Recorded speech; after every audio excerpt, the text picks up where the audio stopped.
দুবছৰত কৰি উলিয়াই দিম।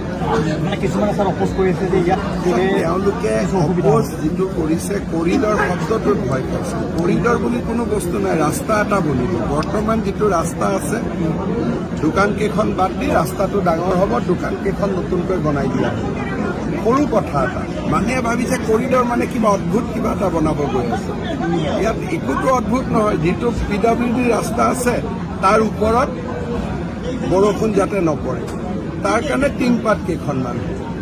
কৰিডৰ শব্দটোতে মানুহে ভাবিছে বাপৰে কৰিডৰ হৈ যাব। এনেকুৱা কোনো কৰিডৰ বুলিতো কথা নাই। ৰাস্তাটোতো আছেই, ৰাস্তাটোৰ ওপৰত টিংপাতহে হ'ব। চিৰিবিলাক নাথাকিব,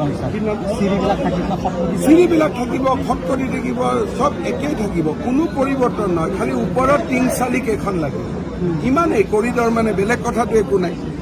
তাকে লৈ মানুহে 10জন মানুহে 10জন কথা কৈ আছে, যিটোৰ কোনো প্ৰয়োজন নাই।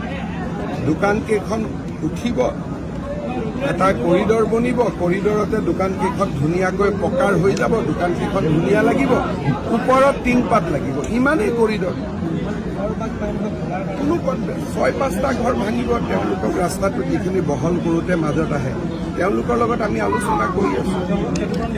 ক্ষতিপূৰণ দিয়া হ'ব, তাতে আমি তলত নতুন ঘৰ বনাই দিম, য'ত আমাৰ জাগাখিনি আছে, তলত ফিল্ড আছে, তাতে তেওঁলোকৰ ঘৰ হ'ব আৰু ফিল্ডখন অলপ দূৰত লাগিব।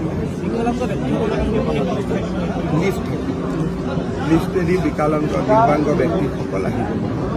ইয়াতে কৰিডৰ মানে একো কিবা সাংঘাতিক বস্তু এটা নহয়। যেনেকৈ শব্দটো শুনিলে, ইংৰাজী শব্দটো শুনিলে ডাঙৰ ডাঙৰ লাগে।